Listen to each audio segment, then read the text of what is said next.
Hello, my name is Axel. I'm part of the group Jazzanova, and I'm one of the guys who are in the studio producing the music here in our studio in Berlin, which is called Axel Studios.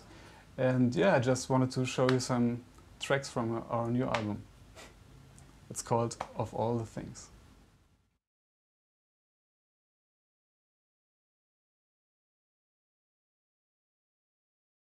What's this track that we're going to talk through now? Yeah, that's a track we did together with Ben Westbeach. He's a singer from London. He's on the Brownswood label. And yeah, Stefan and I had the idea to do like a soul, like maybe like a northern soul song, or I don't know how you want to call it.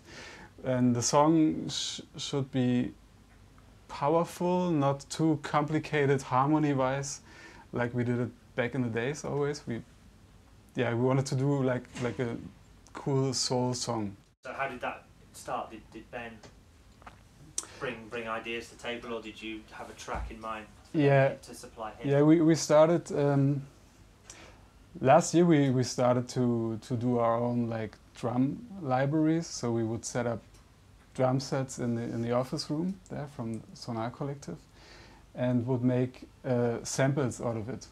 Like we recorded 1 hour crash, then 1 hour the snare drum and stuff like that.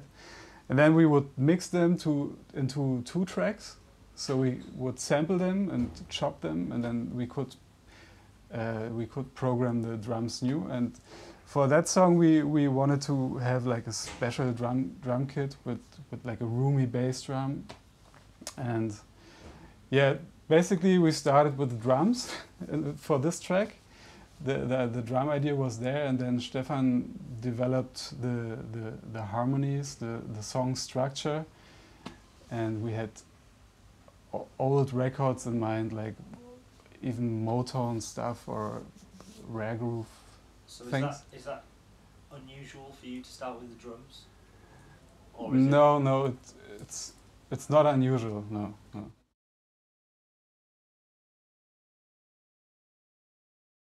When you're recording drums, do you keep it fairly dry, or?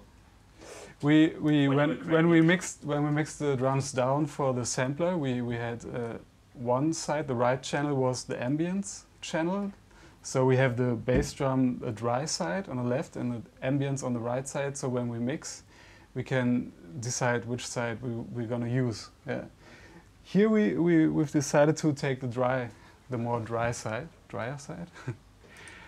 And when the drums were programmed, they sounded like this.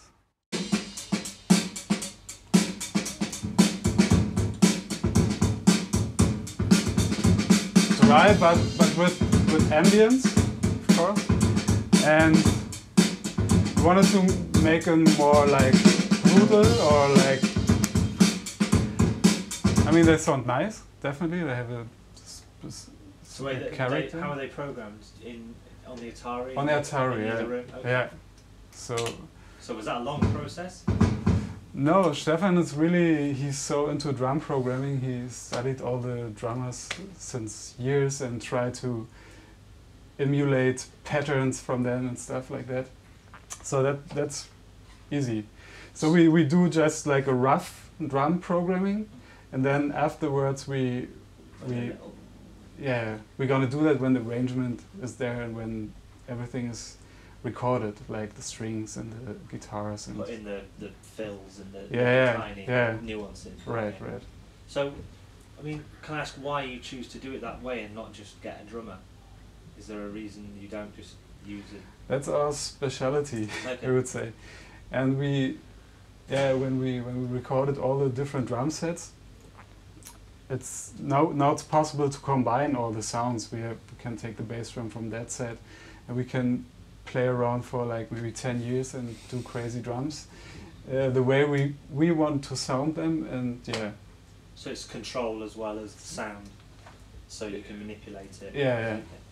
Okay. Yeah. Finally, we thought about making them more dirty.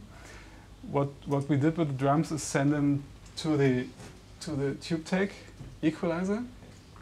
First, I did some things with plugins here, just shaping them a little bit and then sending them out of one channel into the tube tech equalizer and make them sound more. We did something to the bass frequencies, and after that we went through the Teletronics to the LA2A to make it, to distort it and compress it heavily. And after that we went to the tape machine, to the Studer, and recorded everything to tape to get this saturation effect. And yeah, it was like the drums before, it's like that.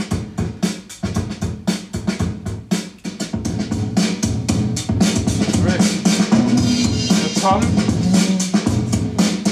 So I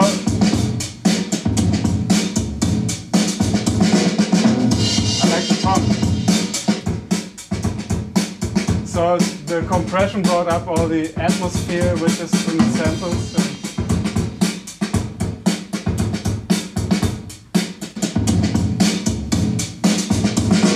Very dirty, I guess. Then yeah, for the rhythm track, we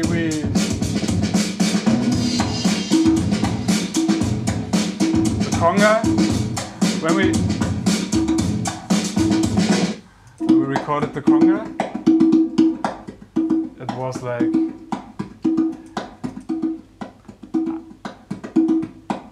just like a normal sound, like a clean recording. And when it came to the mixing stage, I did a little compression to it here with this thing, and then I would send it to the tape recorder, to the M10, the Telefunken, Okay. and we use it like an EQ. The first thing we can adjust the high frequencies, and they have a specific character, and distort it like crazy. And the conga. So why didn't you send the drums to the Telefunken? Is there a particular different sound? Why I didn't send them Yeah. to the. Why? How do you choose between the two sort of tape machines? I mean, you weren't hitting the tape on the Telefunken, or were you? Were you going to tape on? Yeah. Okay. Yeah. They are really two different beasts. Yeah. So what are the differences? The Telefunken, we're gonna use it really for strong manipulation. Okay. We're gonna play around with the frequency control, which is not thought as an EQ, but it was thought to even out the frequency of the tape. Okay. You know. But you can use it. Yeah. Creatively. And the distortion from the tubes is definitely different than only the distortion from the Studer.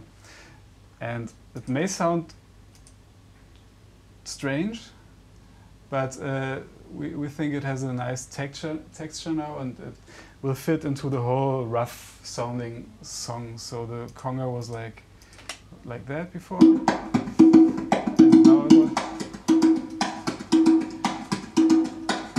And it's more distant, of course. We added some reverb and send it to the machine as well.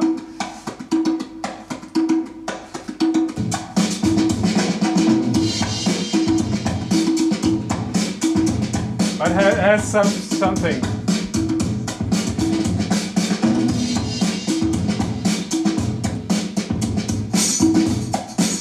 The same. The tambourine. I mean, I don't know how what we often do with tambourines and stuff, like when they are sounding too thin, we record them to tape in a different speed and slow them down to the right speed then, and then they get more body. Okay. Can we hear that solo, the tambourine? Yeah. So it sounds slightly like it's sort of phasing-y, pulling itself apart a bit. I mean, before it sounded real thin, and now it's a bit, yeah, just something. So I mean, the congas and the tambourine are all played. They're not They're not programmed. No, everything is played. Except for the... Is that a loop though, the conga loop? No, I just did a loop on Pro Tools. Yeah. So it's played from top to the end. Okay. You can hear it. In the end, the conga makes...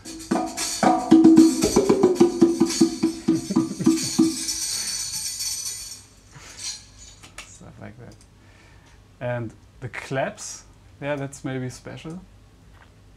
Stefan and I recorded the claps in front of the ladies' bathroom. And some claps we recorded in the stairwell. Yeah, and it sounds like that. So you had the door open to the ladies' bathroom. Yeah. And you had a mic in the bathroom. Right. Okay. Right. Cool. Yeah. So that's the dry claps. Ah, wait a minute. Just make a loop. It's not the driest signal. That's the office claps. So it's 4 times Stefan and I, so it's a simulation of 8 clappers. And that's the... And we thought just putting the dry claps to it gives more attack. Yeah. And then later we would send the claps to the Telefunken to make it more like treated sounding, yeah. And so you were really after a sort of like a bit of the sound of the past as well, though, like the kind of drum sound, like the kind of Motown actual production sound. So not just as in the programming and the vibe, but no, literally you wanted this time we tried lots. We tried to stay away from artificial reverb. Some tracks they're completely with no reverb gear. Yeah. I mean, it's fun. It's like, yeah, taking the speakers, put them in the stairs, and set up the mics, and then go back and listen how it sounds, and you can send vocals through it or strings or everything, basically.